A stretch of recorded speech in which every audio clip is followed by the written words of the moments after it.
다 함께 기도하심으로 8월 23일 주일 예배를 하나님께 드리겠습니다. 원수에게서 나를 건지시고 치려는 자에게서 높이 드시는 주님, 지금 여기가 하늘나라이고 은총입니다. 한없는 감사와 찬양과 영광을 돌려드립니다. 받아주시고 우리와 동행하여 주옵소서. 우리의 모든 길을 여호와께 맡기며 정의를 빛같이 드러내시고 공의를 정오의 해같이 밝히시는 주님을 신뢰하며 앞으로만 나아가게 하옵소서. 마음이 정직한 자를 위하여 기쁨을 뿌려 주시는 주님, 우리의 마음을 주님의 뜻에 따라서 다듬고 다듬어 정직하게 하옵소서. 불같은 성령의 역사로 새롭게 하여 주옵소서. 물같은 성령의 역사로 깨끗하게 하옵소서. 오늘 주신 사랑과 감격과 넘치는 은총을 이웃과 더불어 나누며 희망을 선포하게 하옵소서. 예수 그리스도의 이름으로 기도드립니다. 아멘. 나는 전능하신 아버지 하나님 천지의 창조주를 믿습니다. 나는 그의 유일하신 아들 우리 주 예수 그리스도를 믿습니다.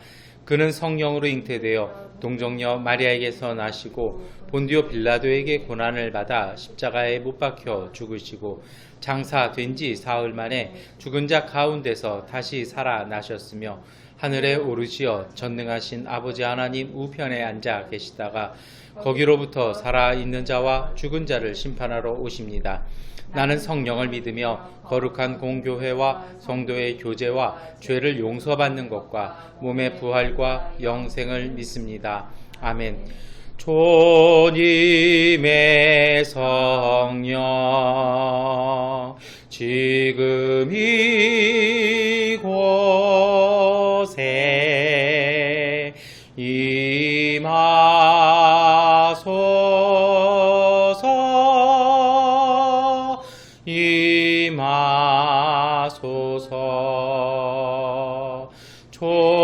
주님의 성령 지금 이곳에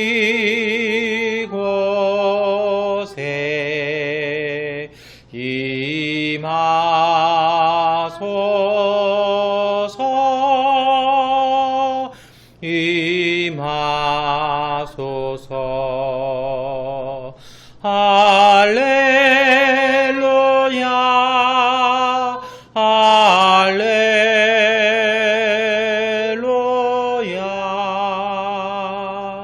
할렐루야 할렐루야 할렐루야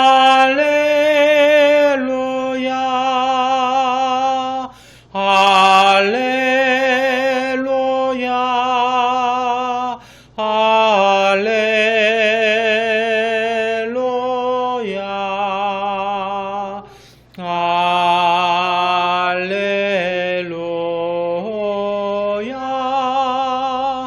할렐루야 할렐루야.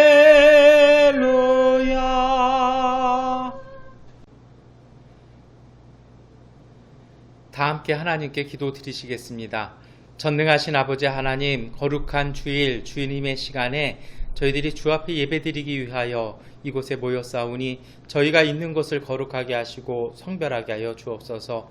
오늘 우리들의 죄와 허물과 연약함을 고백하며 예배드리오니 주님의 성령과 그 사랑의 보혈로 저희를 온전케 하여 주시고 새롭게 하여 주시옵소서.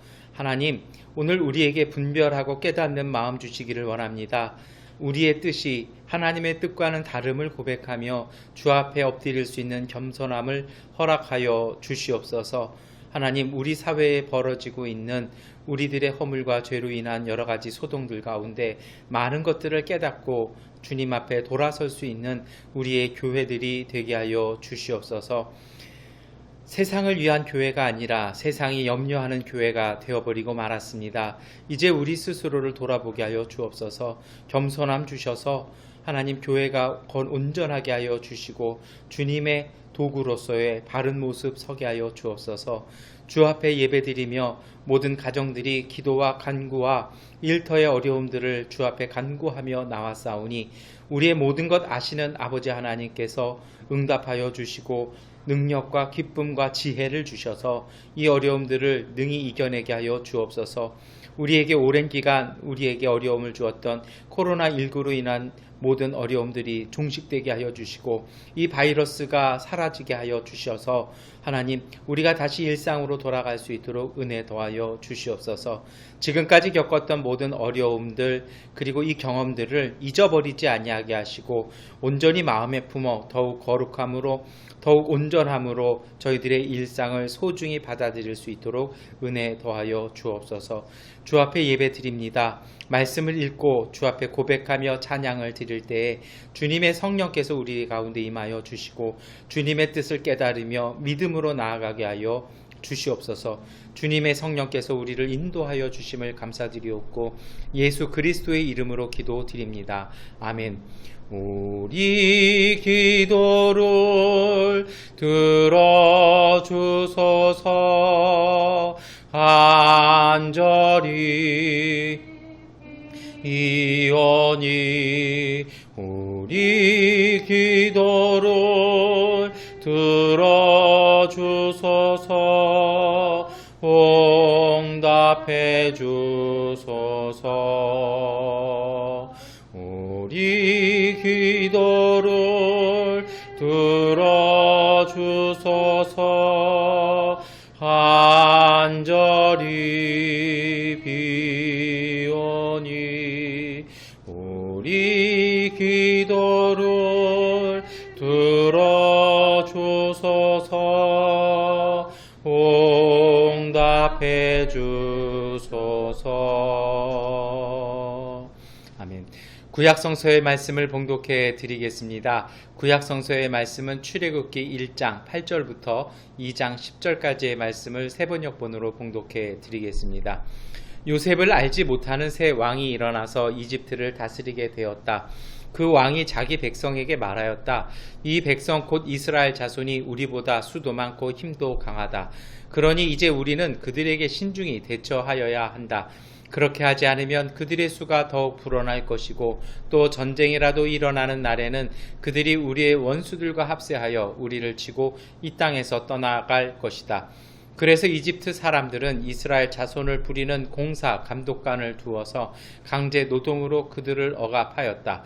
이스라엘 자손은 바로가 곡식을 저장하는 성읍 곧 기돔과 라암셋을 건설하는 일에 끌려 나갔다. 그러나 그들은 억압을 받을수록 그 수가 더욱 불어나고 자손이 번성하였다. 그래서 이집트 사람들은 이스라엘 자손을 몹시 싫어하였고 그들을 더욱 혹독하게 부렸다. 이집트 사람들이 흙을 이겨 벽돌을 만드는 일이나 밭일과 같은 온갖 고된 일로 이스라엘 자손을 괴롭힘으로 그들의 일은 매우 힘들었다. 한편 이집트 왕은 시브라와 부하라고 하는 히브리 산파들에게 이렇게 말하였다. 너희는 히브리 여인이 아이 낳는 것을 도와줄 때에 잘 살펴서 낳은 아기가 아들이거든 죽이고 딸이거든 살려두어라. 그러나 산파들은 하나님을 두려워하였으므로 이집트 왕이 그들에게 명령한 대로 하지 않고 남자 아이들을 살려두었다. 이집트 왕이 산파들을 불러들여 그들을 꾸짖었다. 어찌하여 이를 이렇게 하였느냐? 어찌하여 남자 아이들을 살려두었느냐? 산파들이 바로에게 대답하였다. 히브리 여인들은 이집트 여인들과 같지 않습니다. 그들은 기운이 좋아서 산파가 그들에게 이르기도 전에 아기를 낳아 버립니다. 그래서 하나님이 산파들에게 은혜를 베풀어 주셨으며 이스라엘 백성은 크게 불어났고 매우 강해졌다. 하나님은 산파들이 하나님을 두려워하는 것을 보시고 그들의 집안을 번성하게 하셨다. 마침내 바로는 모든 백성에게 명령을 내렸다. 갓 태어난 히브리 남자 아이는 모두 강물에 던지고 여자 아이들만 살려두어라. 레위 가문의 한 남자가 레위 가문의 한 여자를 아내로 맞이하였다. 그 여자가 임신을 하여 아들을 낳았는데 그 아이가 하도 잘생겨서 남이 모르게 석 달 동안이나 길렀다. 그러나 더 이상 숨길 수가 없어서 갈대 상자를 구하여다가 역청과 송진을 바르고 아이를 거기에 담아 강가의 갈대 사이에 놓아 두었다. 그 아이의 누이가 멀찍이 서서 아이가 어떻게 되는지를 지켜보고 있었다. 마침 바로의 딸이 목욕을 하려고 강으로 내려왔다. 시녀들이 강가를 거니고 있을 때에 공주가 갈대 숲속에 있는 상자를 보고 시녀 한 명을 보내서 그것을 가져오게 하였다. 열어보니 거기에 남자아이가 울고 있었다. 공주가 그 아이를 불쌍히 여기면서 말하였다. 이 아이는 틀림없이 히브리 사람의 아이로구나.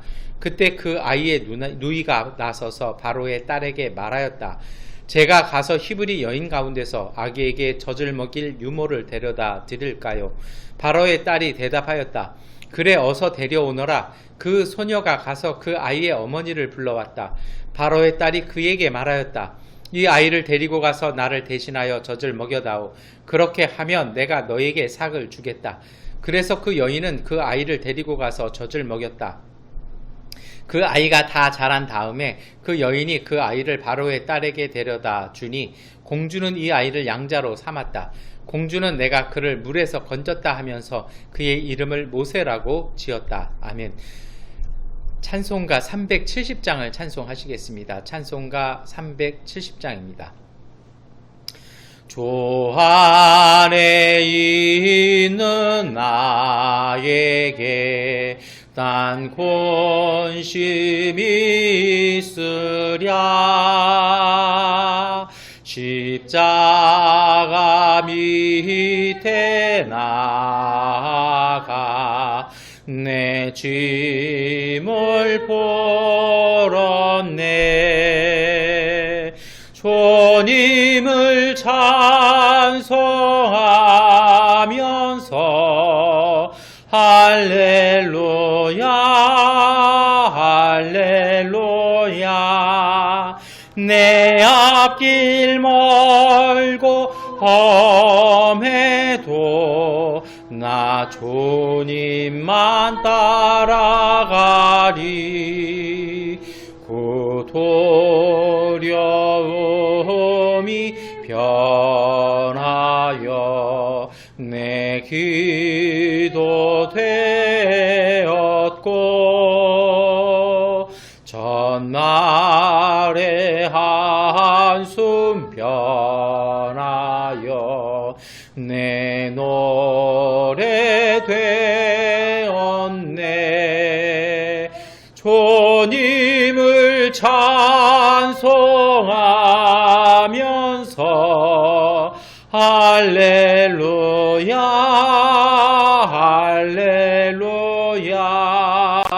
내 앞길 멀고 험해도 나 주님만 따라가리. 내 주는 자비하셔서 늘 함께 계시고 내 궁핍함을 아시고 늘 채워주시네. 주님을 찬송하면서 할렐루야 할렐루야. 내 앞길 멀고 험해도 나 주님만 따라가리. 내 주와 맺은 언약은 영불변하시니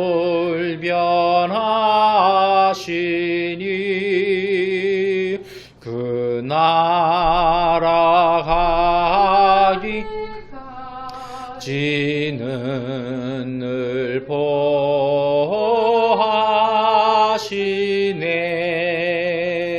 주님을 찬송하면서 할렐루야 할렐루야. 내 앞길 멀고 험해도 나 주님만 따라가리. 아멘. 복음서의 말씀을 봉독해 드리겠습니다. 마태복음 16장 13절부터 20절까지의 말씀입니다. 예수께서 빌립보의 가이사랴 지방에 이르러서 제자들에게 물으셨다. 사람들이 인자를 누구라고 하느냐? 제자들이 대답하였다. 세례자 요한이라고 하는 사람들도 있고 엘리야라고 하는 사람들도 있고 예레미야나 예언자들 가운데 한 분이라고 하는 사람들도 있습니다. 예수께서 그들에게 물으셨다.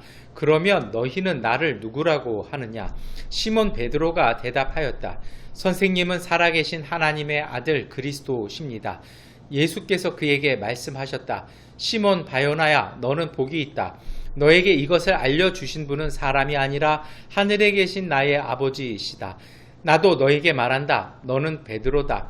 나는 이 반석 위에다가 내 교회를 세우겠다. 죽음의 문들이 그것을 이기지 못할 것이다. 내가 너에게 하늘나라의 열쇠를 주겠다. 내가 무엇이든지 땅에서 매면 하늘에서도 매일 것이요 땅에서 풀면 하늘에서도 풀릴 것이다. 그때 예수께서 제자들에게 엄명하시기를 자기가 그리스도라는 것을 아무에게도 말하지 말라고 하셨다. 아멘. 찬송가 461장을 찬송하시겠습니다. 십자가를 질 수 있나 주가 물어보실 때 죽기까지 따르오리. 성도 대답하였다.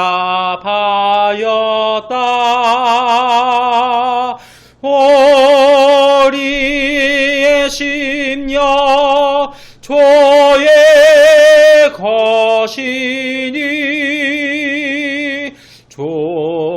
주님의 형상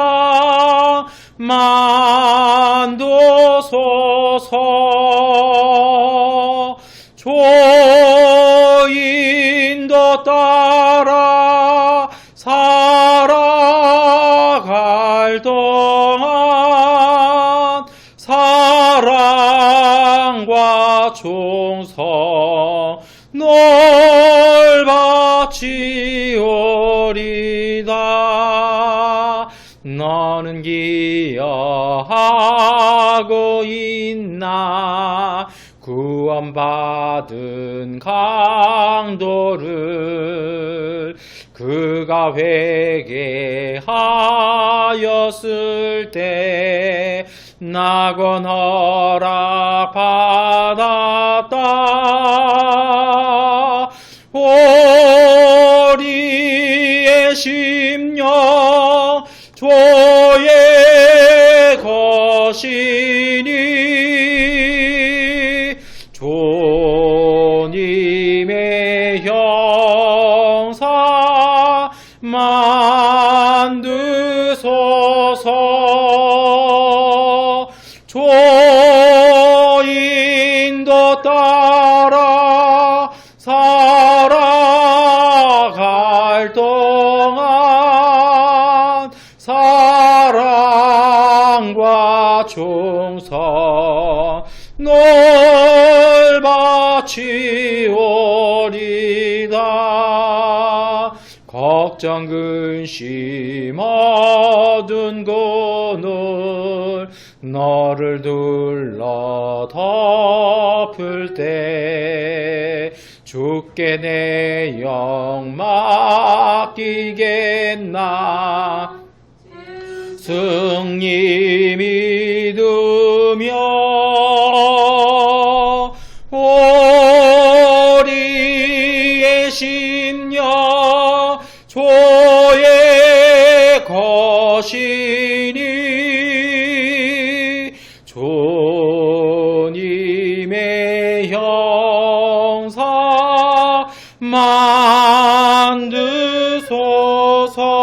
만드소서. 주인도 따라 살아갈 동안 사랑과 충성 널 바치오리다. 이런 일 다 할 수 있나 주가 물어보실 때 용감한 자 바울처럼 선뜻 대답하리라.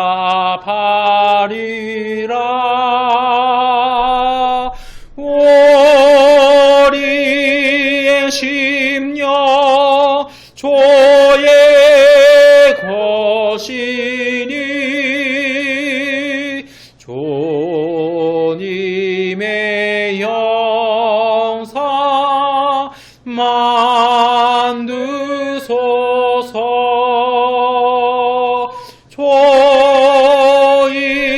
주인도 따라 살아갈 동안 사랑과 충성 널 바치오리다.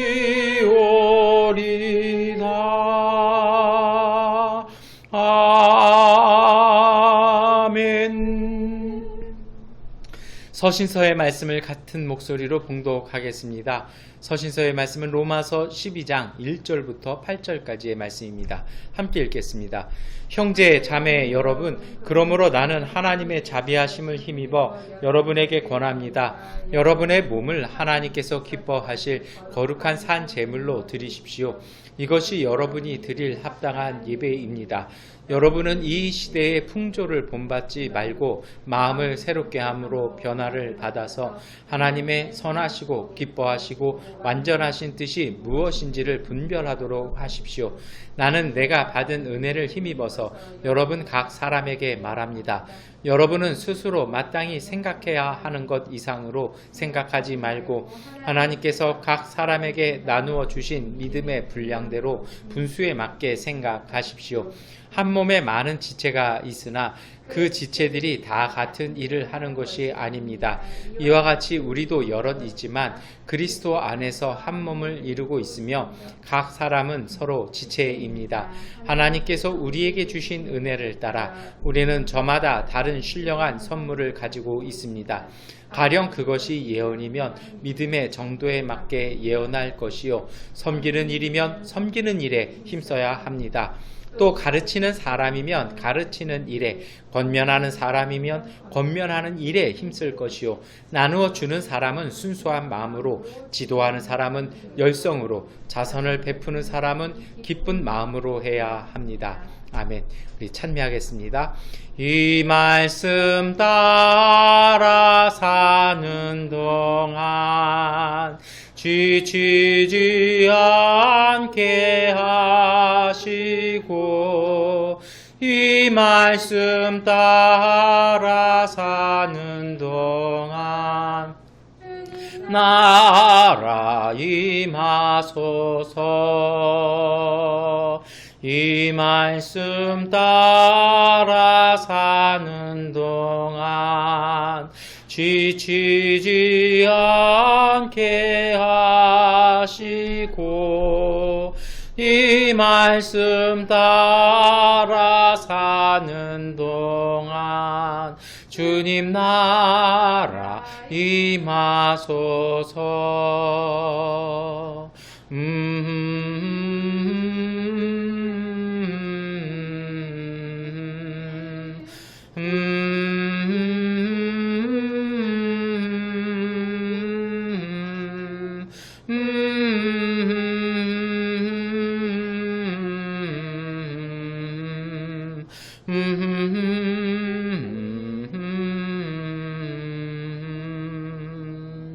아멘. 우리 서로 교제 인사하시겠습니다. 사랑합니다. 축복합니다. 인사하시겠습니다. 사랑합니다. 축복합니다. 아멘. 우리 한 번 더 인사하실 때요, 우리 코로나 곧 끝나도록 기도하겠습니다. 인사하시겠습니다. 우리 코로나 곧 끝나도록 기도하겠습니다. 아멘. 네, 우리 마지막으로 한 번 더 인사하겠습니다. 우리가 하나님 앞에서 온전해집니다. 인사하시겠습니다. 우리가 하나님 앞에서 온전해집니다. 아멘.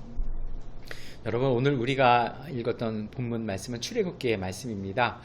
우리가 읽었던 또 그리고 우리가 알고 있는 출애굽기는요, 대체로 이렇습니다.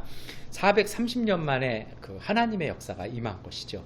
그래서 제목이 뭡니까? 출애굽이라는 말 자체가 이집트에서 나왔다라는 뜻입니다. 그래서 정말 이렇게 세속적인 곳에서 신음하던 사람들이 하나님의 구원을 받은 이야기입니다. 그리고 그 하나님의 은혜를 따라 세계를 떠나는 은혜 입은 사람들의 구원 이야기로 이렇게 읽어낼 수 있습니다.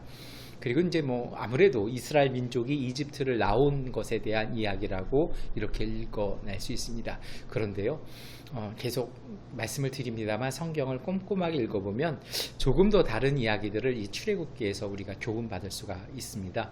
먼저는요, 이 기간의 이야기입니다. 우리는 노예 생활이 430년이라고 알고 있습니다. 여기에 대해서 조금 살펴보면요, 성경에는 하나님께서 오래도록 말씀을 주시지 않은 때가 두 곳 있습니다. 첫 번째로는 구약과 신약 사이입니다. 이것은 대체적으로 400여 년의 시간이 경과가 됩니다. 두 번째가 이 창세기와 출애굽기 사이입니다. 우리는 이것을 이제 430년이라고 알고 있습니다만, 현재 최근의 연구는 430년이 아니라 215년에서 한 대략 250년으로 이렇게 추산을 합니다. 왜 그러냐면요, 출애굽기 12장 40절을 히브리어로 읽어내면 거기에는 뭐라고 되어 있냐면 가나안과 미츠라임, 이 미츠라임이라는 말이 이집트를 가리키는 히브리어입니다. 거기서 산지 430년 되었다라는 것입니다. 그런데 이것이 이제 계속 옮겨 적으면서 가나안이라는 말이 탈락해서 번역이 됐다라는 것이죠. 그래서 이것을 이제 반증하는 것이 역대기상 7장에 보면 여호수아의 족보가 10대가 이렇게 나옵니다. 그러면 한 세대를 20년에서 30년대로 추산하면 200년에서 300년대 이렇게 나옵니다. 그러니까 이거 사실은 이제 번역상의 문제인데 우리는 그냥 습관적으로 이것을 430년이라고 이렇게 읽어낸다라는 것이죠. 그래서 사실은 여기 이것이 주는 교훈들이 있어요. 이것이 정말 하나님이 없어진 때인지, 그러니까 빈틈인지, 하나님이 오시지 않은 비어있는 자리인지, 하나님의 여백인지를 이렇게 두는 신학적인 작업들이 오랫동안 되었습니다. 그래서요, 오늘 우리가 읽은 이 출애굽기의 말씀은 제가 전에도 많이 말씀을 드렸습니다만, 이 250년 동안 하나님은 이스라엘을 버린 것이 아니라는 것입니다. 이것을 조금 더 살펴보시려면 출애굽기라고 적혀 있는 구약 성경의 두 번째 책의 제목을 잘 보셔야 됩니다. 출애굽기라는 말은요, 이것은 한국어 성경 번역입니다. 다른 성경에는 그렇게 되어 있지 않죠. 보통은 엑소더스라고 얘기합니다. 이것은 이제 그리스어 성경 70인역 성서라고 얘기하는 곳에서 길에서 벗어나다라고 이것을 신학적인 작업으로 해석해서 엑소더스라고 붙인 것입니다. 그런데 히브리어 성경은 원서는 그 뜻이 아닙니다. 히브리어에서는요, 이스라엘 사람들은, 유대인들은 이 출애굽기를 부델레 쉐머트라고 발음을 합니다. 이렇게 이름을 붙여요. 왜 그러냐면 구약 성경은 유대인들은 그 책의 첫 번째 단어가 그 책의 제목으로 이렇게 생각이 됩니다. 이렇게 부르는 전통이 있습니다. 그래서 창세기는 제네시스가 아니라 브레시트고요. 출애굽기는 부델레 쉐머트라고 이렇게 얘기를 합니다. 그런데 이 부델레 쉐머트라는 말이 참 번역하기 어려운 말입니다. 이게 직역하면 어떤 뜻이냐면, 그리고 이것들은 이름들이다. 이게 참 번역이 어렵죠. 그래서 우리 한국어 성경의 출애굽기 1장 1절은 뒤에 가보면 야곱의 아들들의 이름은 이렇다라고 이렇게 나오죠. 다시 말해서 출애굽기 1장은 출애굽기 시작은 족보로 시작을 하고 있습니다. 사실은 이것은 히브리어 전통에서는 창세기와 별도의 떨어져 있는 두 번째 책이 아니라 사실은 한 권으로 읽어낼 수가 있습니다. 왜냐하면요, 창세기의 히브리어의 마지막 단어는 바 미츠라임 이렇게 하고 끝납니다. 이 말은요, 이집트에서라는 말이죠.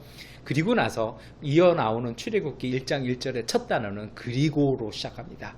그래서 이집트 땅에서 요셉이 죽었고 장사되었다. 그리고 이것은 이름들이다. 이렇게 하면서요, 두 책을 연결을 합니다. 근데 중요한 건요, 창세기와 출애굽기가, 이 출애굽기 자체가 처음부터 강조하는 것이 무엇입니까? 나갈 것이다, 길을 나갈 거다, 이집트를 나올 것이다 얘기가 아니라 처음부터 이름들, 이 쉐모트라는 이름을 강조하고 시작하고 있다는 것입니다. 그래서 출애굽기는요, 히브리 성서에서는 이름들에 대한 이야기였습니다. 이 출애굽기 자체가 이집트 탈출이 주제가 아니라 그 땅을 탈출한 사람들의 이름이 전체 주제라는 겁니다. 관점이 다르다라는 겁니다. 우리는요, 이렇게 나가는 해방받는 것에 초점이 맞춰져 있는데 이 구약 성경은 그것이 아니라 이 해방된 사람들의 이름, 그리고 그 이름들이 말하는 그들의 삶이 초점이라는 겁니다. 사건이 아니라 그 사건들을 주도한 사람들의 정체성에 대한 이야기라는 것입니다. 이 이야기는요, 출애굽기에 나오는 그 수많은 그 많은 민족이 어떻게 이스라엘 민족으로 결성이 되었는가, 누가 이스라엘이고 누가 하나님의 백성인가에 대한 그 물음을 던지는 것이 바로 출애굽기라는 것입니다. 결론적으로 말씀드리면 이렇습니다. 하나님 앞에서 온전히 선 사람들이 하나님의 백성이 되었고, 하나님 앞에 온전히 섰기 때문에 그들은 하나님의 은혜로 그 땅을 나와서 가나안 땅 갔다라는 것입니다. 그래서 출애굽기는 이름에 대한 이야기를 많이 합니다. 말씀을 드렸습니다만 오늘 출애굽기의 본문은 야곱의 아들들에 대한 이름으로 시작을 합니다. 그런데 이것을요, 창세기와 연결해서 보면 이것은 하나님의 약속의 성취로 언급을 하고 있습니다. 여러분, 창세기하고 출애굽기를 딱 비교해 보면 그 이집트 땅에 갔던 인원이 조금 다른 걸 발견할 수 있습니다. 그래서 어떤 분들은 성경이 오류가 있는 거 아니냐 이렇게도 얘기를 하시는데요, 실제로는요 정확합니다. 왜 그러냐면 이미 요셉의 일가는 이집트에 가 있었습니다. 그러다 보니까 이집트에 들어온 사람의 숫자에다가 요셉의 숫자, 가족의 숫자를 더하면 그 숫자가 딱 맞습니다. 그런데 이 출애굽기에는요, 그 야곱의 아들들의 이름을 기록하고 그 숫자를 기록한 곳은 창세기 35장에 나와 있는 명단에 근거한 이름입니다. 이것은요, 그 이름 앞에 나와 있는, 다시 말해서 창세기 35장 11절에 주어진 하나님의 약속이 이집트 땅에서 실현되었다라는 것을 선언하고 있는 것입니다. 이 창세기 35장 11절이 이렇습니다. 하나님이 그에게 말씀하셨다. 나는 전능한 하나님이다. 너는 생육하고 번성할 것이다. 한 민족과 많은 갈래의 민족이 너에게서 나오고 너의 자손에게서 왕들이 나올 것이다. 이 말씀이 출애굽기 1장 7절에 보면, 그러나 이스라엘 자손은 자녀를 많이 낳고 번성하여 그 수가 불어나고 세력도 커졌으며 마침내 그 땅에 가득 퍼졌다라고 창세기의 축복이, 약속이 이루어진 것으로 나옵니다. 여기에서 출애굽기는 시작하는 것입니다.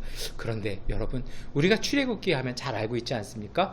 이스라엘 민족이, 야곱의 일가가 이집트 땅에서 노예로 살았는데 과연 이것이 어떻게 이루어졌냐라는 것이죠. 오늘 이 출애굽기 1장부터 2장의 말씀은 굉장히 이름에 대해서 이렇게 보면 굉장히 특이한 것이 있습니다. 이름이 없는 사람들이 나오고 이름이 있는 사람들이 나옵니다. 우리 지난주에 사도 바울의 고백을 기억하실 것입니다. 이름이 없는 자 같으나 이름이 있고 라는 그 말씀이 사실은 여기에서 나오는 것이죠. 출애굽기 1장 2장은 이름을 가려서 밝힙니다. 이상하게도요, 파라오나 공주의 이름이 나오지 않습니다. 이 사람들은 정말 권력자이고 유명한 사람 아니겠습니까? 그런데 이 사람들의 이름이 나오지 않습니다. 심지어는요, 모세의 부모의 이름도 언급되지 않습니다. 출애굽기 6장 20절을 보면 아므람과 요게벳이라고요, 이름이 나옵니다.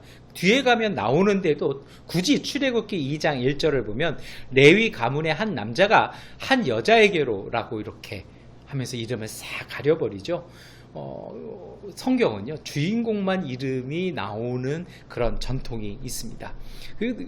참 또 재밌게도요, 파라오의 이름이나 공주의 이름은 나오지 않지만 이 산파의 이름인 이 시브라와 부하라는 이름은 또 기록됩니다. 공주의 이름은 나오지 않지만 모세라는 이름은 기록되어 있습니다. 그렇게 해서 이렇게 이름이 기록된 것과 기록되지 않은 것을 통해서 출애굽기 1장과 2장은요, 우리에게 많은 하나님의 말씀을 전해주고 있습니다. 무엇일까요? 먼저는요, 이 파라오와 산파들 사이에서 일어난 일들을 살펴보셔야 합니다. 이 출애굽기 1장은 상황이 많이 바뀐 것을 우리에게 전해줍니다. 이집트가 요셉을 알지 못하는 파라오가 등극했다라고 시작을 합니다. 요셉은 이민족이었던 힉소스 민족이 이집트를 지배했던 활동기에 살았던 사람이었습니다. 그런데 이제 왕조가 교체된 것입니다. 이민족이었던 힉소스족이 밀려나고 이집트 원주민들이 정권을 가졌습니다. 당연하죠. 그렇게 되면 어떤 정책이 나오겠습니까? 당연하게도 억압 정책이 일어나기 시작합니다. 이것이 출애굽기 1장 9절부터 10절에 잘 나옵니다. 그 왕이 자기 백성에게 말하였다. 이 백성 곧 이스라엘 자손이 우리보다 수도 많고 힘도 강하다. 그러니 이제 우리는 그들에게 신중히 대처하여야 한다. 그렇게 하지 않으면 그들의 수가 더욱 불어날 것이고 또 전쟁이라도 일어나는 날에는 그들이 우리의 원수들과 합세하여 우리를 치고 이 땅에서 떠나갈 것이다. 여러분, 야곱의 일가가 230년, 한 250년 지났다고 이집트 원주민보다 숫자가 많아졌을까요? 이렇게 보면 정말 이스라엘 사람들, 이 히브리 사람들에 대한 정체성을 읽어낼 수 있습니다. 그 땅에 나그네로 거하던 사람들이 바로 이 이집트의 파라오가 오늘 얘기하고 있는 위협적인 존재였던 것입니다. 이집트 왕 파라오가 이집트 원주민들에게 얘기하는 것입니다. 이제 우리가 살기 위해서 그들을 억압해야 한다는 것입니다. 우리가 살기 위해서 그들을 짓밟아야 한다는 것입니다. 사실은 이것이 권력의 속성이고 이것이 역사의 아픔이기도 합니다. 그리고 이러한 역사는 오늘 우리 시대에도 계속되고 있는 슬픈 현실이 있습니다. 이러한 학대와 압제 속에서요, 이상한 일이 벌어지기 시작합니다. 파라오의 이러한 학대 속에서 하나님의 약속이 축복으로 이루어지고 있습니다. 그런데 이것이 역설적인 관계로 계속됩니다. 출애굽기 1장 12절부터 13절은 그러나 그들은 억압을 받을수록 그 수가 더욱 불어나고 자손이 번성하였다. 그래서 이집트 사람들은 이스라엘 자손을 몹시 싫어하였고 그들을 더욱 혹독하게 부렸다라고 그 시대의 상황을 전해주고 있습니다. 학대했는데, 업제했는데, 민족을, 그 사람들을 소멸시키려고 짓밟았는데 오히려 그들이 번성했다는 것입니다. 왜 번성했냐면 오늘 성경은 하나님께서 그들을 불어나게 하셨다는 것입니다. 하나님의 축복이 일어났다는 것입니다. 그래서 이 출애굽기 1장에는 이 하나님이 그들을 축복하셔서 그들이 번성했다라는 말씀이 계속해서 반복되어서 언급되고 있는 것을 확인할 수 있습니다. 근데 참 역설적인 것은요, 이 축복 때문에 그들이 더욱 고통받아야 했다라는 것입니다. 오늘 우리에게도 이것은 많은 것을 의미합니다. 우리가 하나님의 은혜 가운데 살아갑니다. 하나님의 주시는 복으로 인해 살아갑니다. 그런데 참 묘한 것이 세상에서는 그 복 때문에 때로는 고통도 당한다라는 것입니다. 은혜로 말미암아 고난 오는 것, 예수님은 그것이 당연한 것이라고 말씀하시기도 했습니다. 그러나 중요한 것은 그 고난이 있을수록 더욱 번성하고 더욱 하나님 주신 복으로 강건해진다는 것입니다. 이것이 우리에게 주는 메시지가 있습니다. 인간의 악한 행동이 하나님의 은혜를 이길 수 없다라는 것입니다. 그들의 고난, 압제가, 그들의 방해가 있으면 있을수록 하나님은 더욱 강력하게 우리 가운데 임하신다는 것입니다. 이것을 우리가 믿어야 할 것입니다. 여러분, 이 점에서 우리가 한번 생각해 보셔야 됩니다. 무엇이 국가를 강하게 하냐라는 것입니다. 무엇이 민족을 더욱 힘있게 하냐라는 것입니다. 많은 사람들은 인간이 인간을 억압하고 고통스럽게 학대하는 것을 통해서 우리의 평화와 우리의 안정이 유지된다고 봅니다. 그러나 출애굽기가 전해주는 메시지는 그렇지 않습니다. 생명을 살리고 돌보시는 하나님으로 말미암아 그 공동체는 더욱 강해진다는 것입니다. 그렇게 일하시는 하나님의 말씀을 실천할 때에 비로소 그 민족과 그 국가와 그 공동체가 더욱 온전해지고 더욱 강해진다는 것이 예언서의 말씀이기도 합니다. 그래서 우리는 선택해야 합니다. 이것은 오늘 우리에게도 마찬가지입니다. 오늘 우리의 시대에도요, 우리에게 많은 그 나그네들이 있습니다. 가난한 사람들도 있고요, 난민들도 있습니다. 그렇게 그들을 대하는 우리의 태도에 대해서, 그리고 교회들의 태도에 대해서 다시 한번 우리가 생각해 봐야 할 것입니다. 그리고 사실은 이 교훈이 이스라엘로 하여금 하나님의 백성 이스라엘로 살아가야 하는 지침을 마련하는 준거가 됩니다. 출애굽기 23장 9절은 말씀합니다. 너희는 너희에게 몸붙여 사는 나그네를 억압해서는 안 된다. 너희도 이집트 땅에서 나그네로 몸붙여 살았으니 나그네의 서러움을 잘 알 것이다. 레위기 19장 34절은 너희와 함께 사는 그 외국인 나그네를 너희의 본토인처럼 여기고 그를 너희의 몸과 같이 사랑하여라. 너희도 이집트 땅에 살 때에 외국인 나그네 신사였다. 내가 주 너희의 하나님이다. 여러분, 우리가 이집트 땅에서 이 이스라엘 민족이 노예 생활한 거랍니다. 나그네라는 이유로 타민족이라는 이유로 그들은 억압받아야 했습니다. 그러니 그 서러움 아니 너희 중에 사는 나그네를 선대하라는 것이 하나님 주신 말씀입니다. 몸처럼 사랑하라는 말씀은 바로 여기에서 나옵니다. 여러분, 이러한 상황 속에서 오늘 출애굽기는 파라오의 행동이 나옵니다. 그는 더욱 심하게 행동하기 시작합니다. 산파들을 불러다가 명령합니다. 아들이거든 죽여라. 중노동으로는 이 히브리 사람을 약하게 할 수 없다라는 것을 알았습니다. 하나님의 은혜를 대적할 수가 없는 것입니다. 그러자 그는 더욱 악한 생각으로 악한 일들을 도모하기 시작합니다. 출애굽기 1장 16절에 너희는 히브리 여인이 아이 낳는 것을 도와줄 때에 잘 살펴서 낳은 아기가 아들이거든 죽이고 딸이거든 살려두어라라고 명령합니다. 여러분, 여기에 보면 이스라엘 사람들을 야곱의 사람들이라고 부르지 않습니다. 이제는 완전히 히브리인이라고 불립니다. 히브리라는 말은 민족적인 구분이 아니라 사회 계층적인 구분입니다. 민족이 어떻게 됐든 떠돌이로 사는 사람들, 일용직으로 사는 사람들, 그 시대에 천민이라고 얘기하는 사람들을 히브리인이라고 부르는 것입니다. 이스라엘은 이런 학대받는 천민 집단이었다는 것입니다. 신약에도 오면 이것이 계속됩니다. 신약 성경에 갈릴리에 사는 사람들은 그 시대에는 암하렛즈라고 불렀습니다. 암하렛즈라는 말은 땅에 속한 사람들이라는 것입니다. 율법을 지키고 싶으나 지킬 수 없는 사람들, 그것이 바로 갈릴리 사람이었고 예수님은 이 암헤레츠 가운데 태어나시고 그러한 모습으로 사셨습니다. 그리고 복음은 그러한 갈릴리 가나안 사람들에게 전해졌다는 것입니다. 복음은, 그리고 성경은 어떤 의미에서는 국가 권력, 그 시대의 초 엘리트들과 힘없는 노예나 힘없이 무시당하는 사람들과의 갈등에서 복음이 시작되어지고 성경은 기록된 것입니다. 여러분, 가난한 사람은 짓밟히고 희생시켜도 된다는 그런 힘의 논리와 하소연할 것 없는 천민 노예들, 하층민들 사이에서 벌어진 일이 바로 성경에서 일어난 구원의 역사입니다.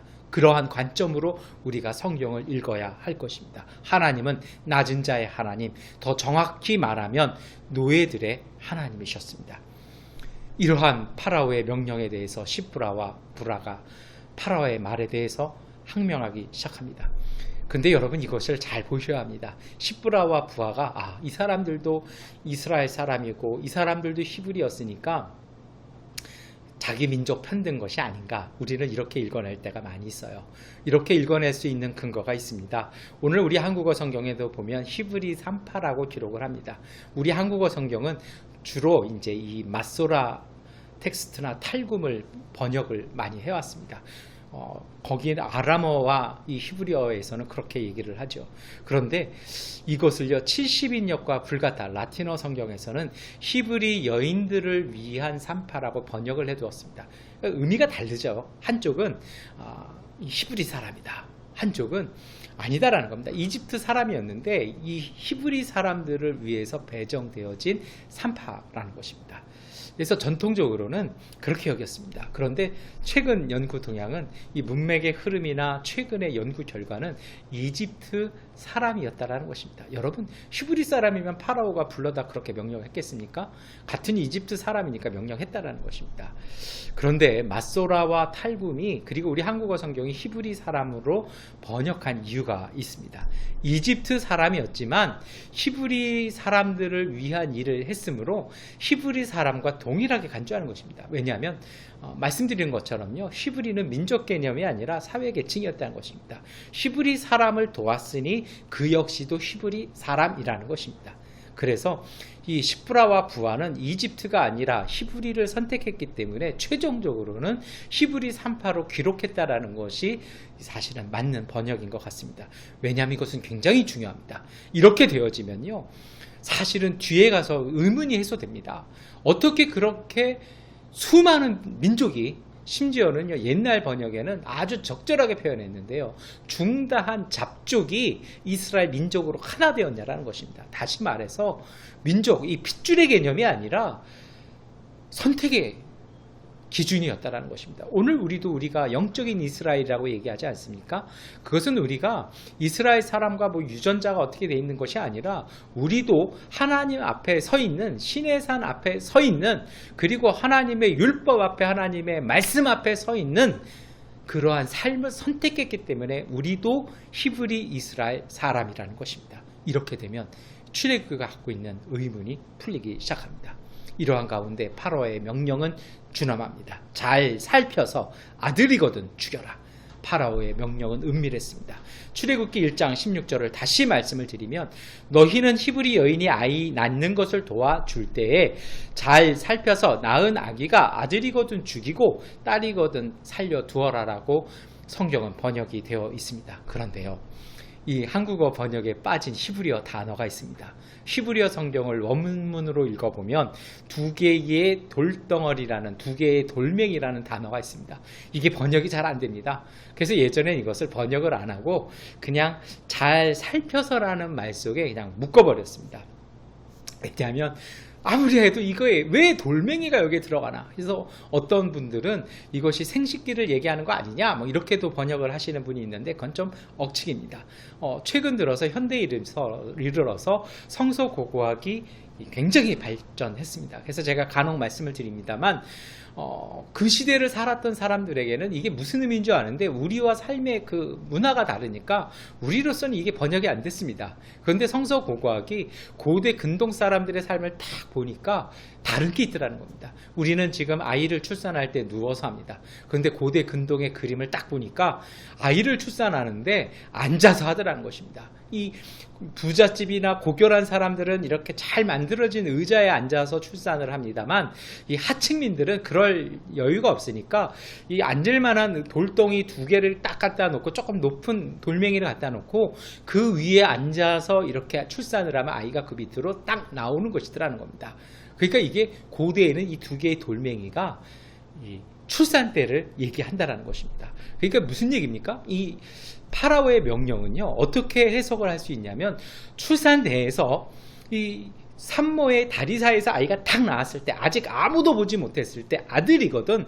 이 누가 먼저 봅니까? 산모도 몰라고 주변도 모르니까 항상 물어보지 않습니까? 아들입니까? 딸입니까? 이 동서고금 막론하고 이건 다 물어봅니다. 그러면 누가 분별해 주냐면 아이를 받은 사람이 얘기를 해주잖아요. 그러면 딱 뭐라 얘기하는 겁니까? 아들이면 슬쩍 아이를 살해하고 아이가 사산했습니다라고 얘기하라는 것입니다. 다시 말해서 은밀하게 살해함을 통해서 이 노예들의 이 불만과 그들이 혹시라도 이것을 갖고 문제 삼는 것을 막자라는 것이었죠. 그래서 은밀한 살해 명령을 내렸습니다. 그래서 나중에 보면 파라오가 어떻게 해서 남자아이들이 이렇게 많아지냐 막 추궁을 하니까 산파들이 뭐라고 얘기합니까? 히브리 여인은 강해서 우리가 가기 전에 출산했습니다. 우리가 보기 전에 이미 다른 사람들이 다 보아서 우리가 어떻게 손 쓸 수가 없었습니다. 딱 이렇게 말하니까 파라오가 바로 수긍하는 건 이렇게 됐다는 것입니다. 다시 말해서 이 산파들은 은밀한 살해 명령을 받은 것입니다. 그 은밀함 속에 산파들은 파라오의 말을 듣지 않았다라는 것입니다. 그래서 출애굽기 1장 17절은 그러나 산파들은 하나님을 두려워하였으므로 이집트 왕이 그들에게 명령한 대로 하지 않고 남자 아이들을 살려두었다라고 말씀합니다. 여러분, 이것은 굉장히 중요합니다. 은밀한 순간, 정말 자기에게 제시된 죽이지 아니하면 자기가 죽어야 되는 상황, 그리고 죽이고 나면 오히려 자신들은 세속적인 보상을 받을 수 있는 그 아무도 모르는 순간에 이 산파들은 파라오가 아니라 하나님을 두려워했다라는 것입니다. 그 은밀한 순간 그들은 많은 생각을 했을 것입니다. 아마도 그들은 이렇게 생각했던 것 같습니다. 이 파라오에게 아기를 죽일 권리가 있느냐라는 것입니다. 여러분, 오늘 우리에게도 그 은밀한 시간의 유혹들이 참 많습니다. 근데 여러분, 그 시간에 한번 생각해 보십시오. 우리를 위협하고 우리를 부당하게 요구하는 잘못된 환경들이요, 우리의 삶을 결정할 권리가 거기에 있는지 보십시오. 우리의 삶을 결정할 권리는 그 악한 사람들에게는 없습니다. 그 악한 상황 가운데 우리의 삶을 주관한 권리는 없다라는 것입니다. 생명을 살리고 주관하시는 분은 하나님이십니다. 조금 더 얘기해 볼까요? 우리가 두려워하고 걱정하고 낙심합니다. 여러분, 은밀한 가운데 나 혼자 외로움 속에서, 때로는 절망 속에서, 때로는 고립 속에서 두려워하고 절망하시는 그 시간에, 그 은밀한 그 두려움 속에 우리가 분별해야 합니다. 두려움과 낙심이 우리를 지배할 권리는 없는 것입니다. 아기를 죽이는 것은, 우리 스스로를 포기하는 것은 하나님의 뜻이 아니라는 것입니다. 출애굽기는 이것을 선언하고 시작하는 것입니다. 그래서 이 은밀한 시간들은 우리가 하나님과 대면하는 자리입니다. 은밀함 속에서 옳은 것을 선택하고 분별함을 통해서 바른 자세로 나아가는 것이 하나님의 사람이 되는 첫 시작이라는 것입니다. 요한일서 3장 24절은 그리스도의 계명을 지키는 사람은 그리스도 안에 있고 그리스도께서도 그 사람 안에 계십니다. 그리스도께서 우리 안에 계시다는 것을 그가 우리에게 주신 성령으로 우리는 압니다. 이 산파들은 이집트 사람이었습니다. 그러나 그들은 하나님을 두려워하고 하나님의 주권을 인정했습니다. 그래서 그들은 히브리 사람이 된 것입니다. 이것이 바로 출애굽을 감행했던 하나님의 부름을 따라 광야길로 나아가 하나님의 땅으로 시작한 이스라엘 민족의 정체성이었다는 것입니다. 오늘 우리는 이 앞에서 다시 생각해보고 돌이켜 보아야 할 것입니다. 자기 민족과 왕의 무서운 명령이 아니라 정의와 공의를 선택한 시브라와 부하의 삶은 달랐습니다. 출애굽기 1장 20절은 그래서 하나님이 산파들에게 은혜를 베풀어 주셨으며 이스라엘 백성은 크게 불어났고 매우 강해졌다라고 말씀합니다. 그들은 옳은 일을 함을 통해서 하나님께서 이스라엘을 번성케 하시는 일의 도구가 되었습니다. 번성이라는 말은 아사라고 얘기합니다. 아사라는 것은요, 하나님께서 만드신 겁니다. 여러분, 믿음 생활은 우리가 만드는 것이 아닙니다. 우리의 노력으로 만드는 것이 아니라 우리 가운데 임하신 하나님께서 우리를 만들어 가시는 것입니다. 우리는 하나님의 피조물입니다. 그래서 하나님 앞에서 겸비함으로 하나님을 잠잠히 기다리는 믿음, 이것이 바로 이스라엘 신앙입니다. 시브라와 부하는 파라오의 불의가 아니라 공의를 선택했습니다. 세속적인 성공이 아니라 하나님 앞에서의 온전함을 선택했습니다. 그렇게 함으로 그들은 하나님의 도구가 되었고 그들의 이름이 파라오 대신에 성경에 기록된 것입니다. 세상에서 분별하고 악을 거부함으로 공의의 은혜를 이루는 믿음, 이 믿음으로 우리가 거듭나야 합니다. 히브리서 12장 1절부터 3절은 그러므로 이렇게 구름대와 같이 수많은 증인이 우리를 둘러싸고 있으니 우리도 갖가지 무거운 짐과 얽매는 죄를 벗어버리고 우리 앞에 놓인 다름질을 참으면서 달려갑시다. 믿음의 창시자요 완성자이신 예수를 바라봅시다. 그는 자기 앞에 놓여있는 기쁨을 내다보고서 부끄러움을 마음에 두지 않으시고 십자가를 참으셨습니다. 그리하여 그는 하나님의 보좌 오른쪽에 앉으셨습니다. 그리하면 여러분은 낙심하여 지치는 일이 없을 것입니다. 라고 우리에게 권면합니다. 그래서 우리는 이제는 세상에서 하나님을 분별하는 믿음을 가져야 합니다. 특별히 지난 주간 우리는 한국 사회와 한국 교회는 이것으로 몸살을 앓았고 앞으로도 극심한 고통 속에 살아야 할 것입니다. 한국은 교회는 기독교라 얘기하지만 사회는 개독교라고 말하고 있습니다. 왜 이런 일이 벌어졌을까요? 하나님의 이름으로 주님의 말씀으로 하나님의 뜻을 잘못 전하기 시작했습니다. 예레미야 23장 25절부터 26절은 나의 이름을 팔아 거짓말로 예언하는 예언자들이 있다. 내가 꿈에 보았다. 내가 꿈에 계시를 받았다 하고 주장하는 말을 들었다. 라고 구약시대에도 얘기했습니다. 이것이 초대교회도 이런 일은 동일하게 있었습니다. 갈라디아서 6장 1절부터 7절에 여러분을 그리스도의 은혜 안으로 불러주신 분에게서 여러분이 그렇게도 빨리 떠나 다른 복음으로 넘어가는 데는 나는 놀라지 않을 수 없습니다. 실제로 다른 복음이 있는 것은 아닙니다.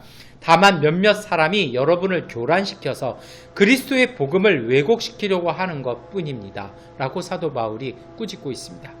여러분, 복음은 틀리지 않았습니다. 문제는 그것을 왜곡시켜서 자신의 의도를 하나님의 이름으로 말하는 사람들이 있어야 됩니다. 그래서 참된 신앙은 분별하셔야 됩니다. 어떻게 분별해야 될까요? 복음은 본질적으로 생명을 살리는 힘입니다. 그런데 이익을 위하여 복음을 말하며 생명의 위협을 가하는 것이 온전한 것일까요? 여러분, 참 저는 마음 아팠습니다. 광화문에 모여 집회하면서 공지를 했습니다. 현금을 쓰십시오. 신용카드 받으면 추적당합니다. 핸드폰을 끄십시오. 보건당국의 추적을 받습니다. 이미 그들은 코로나19가 그 집회를 통해서 확산될 걸 알았다라는 것입니다. 자신들의 정치적인 목적 때문에 그 모였던 분들의 그 가족들, 그리고 그 가족들과 그를 만나는 모든 사회가 겪어야 될 아픔과 그들의 생명을 담보로 그들의 정치적인 이익을 추구했다는 것입니다. 이것이 어떻게 복음입니까?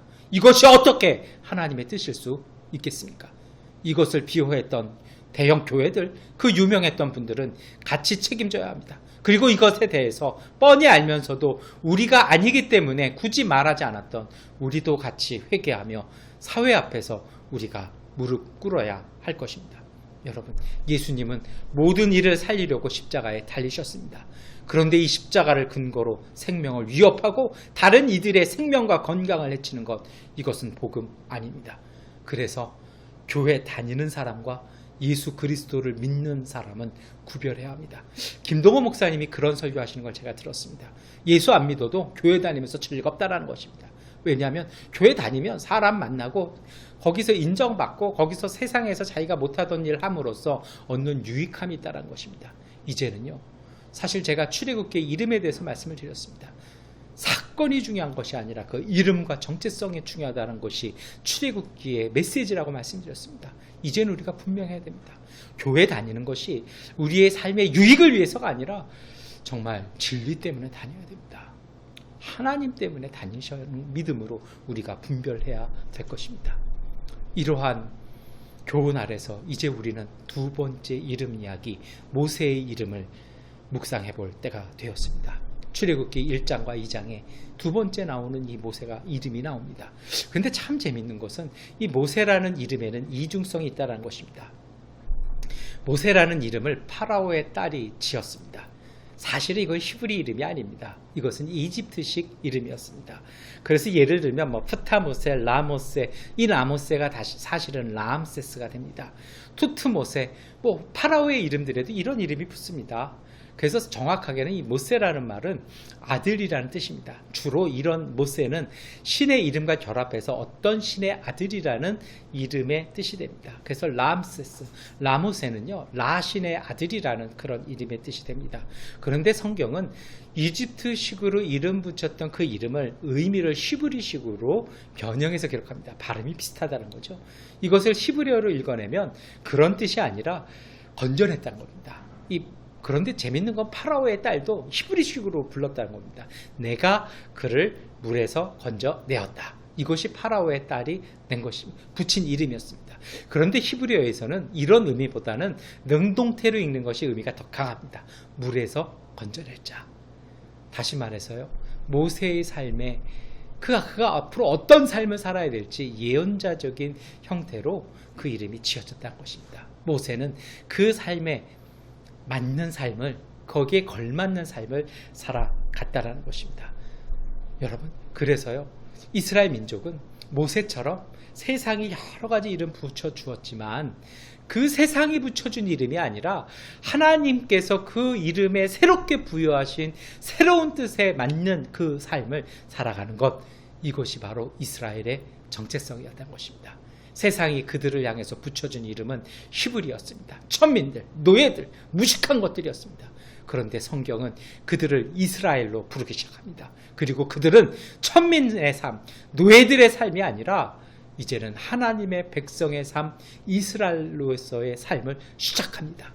그래서 출애굽기는 모세라는 이름을 기록합니다. 출애굽기에는 이처럼 이름에 담긴 교훈들이 있죠. 어둠의 시대에 하나님의 구원 행동에 참여한 사람들이 이름이 기억되고 기록되었습니다. 이름은 사람의 정체성과 가치관을 얘기합니다. 창세기의 마지막과 출애굽기에는 이름이 나옵니다. 요셉과 이 십부라 부하 모세의 이름이 나옵니다. 말씀을 드렸습니다만 이것을 의미를 담아서 창세기 50장의 마지막과 출애굽기 1장 1절을 의역을 하면 이렇게 읽어낼 수 있습니다. 이집트 땅에서 요셉이 장사되었다. 그리고 어둠 속에 다시 빛된 길들을 이어나가는 사람들의 이름들이다 라고 출애굽기는 시작한다는 것입니다. 여러분, 하나님이 안 보이시는 것 같은 신앙의 여백이 주는 어둠의 상황, 그 속에 하나님을 믿는 믿음으로 살아가는 신앙이 하나님의 역사를 채워나간다는 신앙의 정체성을 우리에게 전해주고 있는 것입니다. 출애굽기는 단순히 노예 해방을 통한 자유의 선물이나 노예들의 인권 이야기가 아니라 이름 없는 자들의 올바른 믿음의 행동들에 하나님께서 이름을 불러주시고 기억하시는 하나님의 공의에 대한 말씀이라는 것입니다. 그러면 이제 우리가 대답해야 됩니다. 우리들의 이름은 무엇입니까? 예수님께서는 우리에게 이름을 새롭게 지어주셨습니다. 마태복음 16장 18절에 너는 베드로다. 나는 이 반석 위에다 내 교회를 세우겠다. 죽음의 문들이 그것을 이기지 못할 것이다. 오늘 우리의 새로운 이름은 하늘나라의 열쇠를 받은 사람, 반석들입니다. 그것이 바로 교회입니다. 여기에는, 이 이름에는요, 죽음의 문들을 이기는 사람들이었습니다. 하늘의 권세를 받은 이 죽음의 문들을 이기는 사람들의 삶에 가치관이 있습니다. 내가 안 죽고 영생하는 삶이 아니라는 것입니다. 이사야 58장 6절은 내가 기뻐하는 금식은 부당한 결박을 풀어주는 것, 멍에의 줄을 끌어주는 것, 압제받는 사람을 놓아주는 것, 모든 멍에를 꺾어버리는 것, 바로 이런 일들이 아니겠느냐라고 성경을 압축해서 구약 성경의 메시지가 나옵니다. 이것을 예수님께서는 누가복음 4장 18절 19절에 주님의 영이 내게 내리셨다. 주님께서 내게 기름을 부으셔서 가난한 사람에게 기쁜 소식을 전하게 하셨다. 주님께서 나를 보내셔서 포로된 사람들에게 해방을 선포하고 억눌린 사람을 풀어주고 주님의 은혜의 해를 선포하게 하셨다. 예언자들을 통해서 선포되어진 하나님의 말씀이 예수 그리스도의 복음을 통해서 이루어졌다라고 예수님은 말씀하십니다. 이것이 바로 복음입니다. 십부라와 부하와 모세의 삶이 있었습니다. 하나님을 경외함으로 짓밟히고 억울한 사람들을 구원하는 삶이었습니다. 그러한 사람들에게 하나님께서 함께 하셔서 번성하게 하는 삶을 살게 하셨다는 것입니다. 그래서 이제 우리에게 새로운 변화의 삶이 필요합니다. 힘없고 우리도 작고 가난하지만 하나님의 공의를 품고 실천하는 삶을 살아야 합니다. 로마서 12장 2절은 여러분은 이 시대의 풍조를 본받지 말고 마음을 새롭게 함으로 변화를 받아서 하나님의 선하시고 기뻐하시고 완전하신 뜻이 무엇인지를 분별하도록 하십시오라고 권면합니다. 생존과 권력이 아니라 생명과 공의를 추구하는 삶을 살아가는 것, 그것이 오늘 우리의 이름이고 교회 공동체가 예수 그리스도의 공동체로 살아가야 될 삶이라는 것입니다. 민족을 넘어서 정의로 자비를 실천하는 사람이 되어야 합니다. 이것이 예수 믿는 사람들의 삶이고 이것이 바로 복음의 삶입니다. 세상은 막강한 권력이 있습니다. 그 앞에서 우리는 초라합니다. 그리고 우리는 두려움 속에 있을 수밖에 없습니다. 그러한 오늘 우리에게 예수님께서는 내가 너에게 하늘나라의 열쇠를 주겠다. 내가 무엇이든지 땅에서 매면 하늘에서도 매일 것이요 땅에서 풀면 하늘에서도 풀릴 것이라고 우리에게 권세를 주셨습니다. 우리의 사사로운 우리의 삶일 뿐 아니라 하나님은 이 땅에 억압을 풀 권세 주셨다는 것입니다. 파라오 앞에 선 산파들처럼 그리고 모세처럼 내 백성을 보내라고 선언하면서 홍해와 바다 앞에서 믿음으로 생명의 길을 열어가는 사람들, 그러한 교회, 그러한 복음의 삶 살아야 되는 사람들이 되어야 할 것입니다. 그 이름들이 바로 이스라엘이고 그 이름들이 바로 교회인 것입니다. 이러한 사람들을 통해 하나님께 기억되며 기록되는 복된 사람들의 믿음의 삶 사시기를 축원합니다. 기도하겠습니다. 하나님께서 주신 그리스도인이란 이름, 이 새로운 이름과 새로운 삶의 의미를 가슴 깊이 헤아려 깨닫게 하여 주옵소서. 얄팍한 상술과 천박한 욕망으로 그 이름들이 욕되게 하지 않게 하시고 하늘나라의 권세를 부여받은 삶을 살게 하셔서 이 땅의 서러움과 외로움과 가난과 억울함에 묶여있는 이웃들의 결박을 풀어주는 복음의 삶을 살게 하옵소서. 주님께서 우리의 결박을 풀어주셨음을 기억하게 하시고 그 은혜에 합당한 삶을 살아 우리 안에 역사하시는 하나님의 은혜로 오늘을 살아 내일을 맞게 하여 주옵소서. 예수 그리스도의 이름으로 기도드립니다. 아멘. 찬송가 569장을 찬송하시겠습니다. 선한 목자 되신 우리 주 항상 인도하시고 푸른 풀밭 좋은 곳에서 우리 모여주소서. 선한 목자 곳에 조여 항상 인도하소서. 선한 목자 구세주여 항상 인도하소서. 양의 문이 되신 예수여 우리 영접하시고 길을 잃은 양의 머리를 항상 인도하소서. 선한 목자 구세주여 기도 들어주소서. 선한 목자 구세주여 기도 들어주소서. 흠이 많고 약한 우리를 용납하여 주시고 주의 넓고 크신 은혜로 자유 얻게 하셨네. 선한 목자 구세주여 지금 나아갑니다. 선한 목자 구세주여 지금 나아갑니다. 일찍 주의 뜻을 따라서 살아가게 하시고 주의 크신 사랑 베푸사 따라가게 하소서. 선한 목자 구세주여 항상 인도하소서. 선한 목자 구세주여 항상 인도하소서.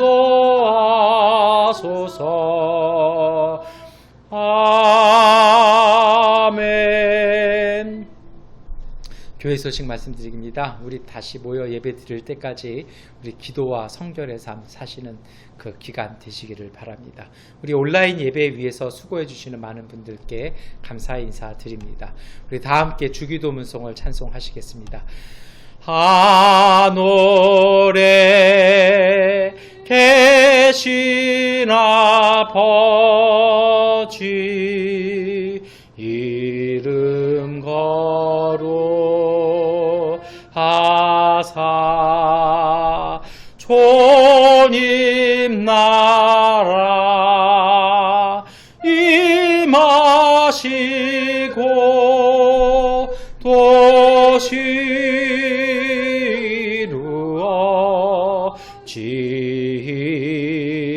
이루어지이다. 일용할 양식 주시고 우리 돌의 큰 죄 다 용서하옵시고 또 시험에 들게 마시고 악에서 구원하소서. 대개 주의 나라 주의 권세 주의 영광 영원히